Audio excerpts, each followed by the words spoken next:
ونفخ في الصور فإذا هم من الأجداث إلى ربهم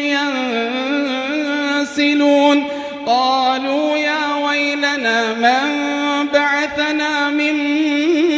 مرقدنا هذا ما وعد الرحمن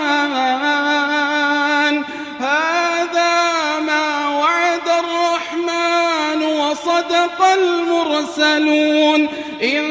كانت إلا صيحة واحدة فإذا هم جميع لدينا محضرون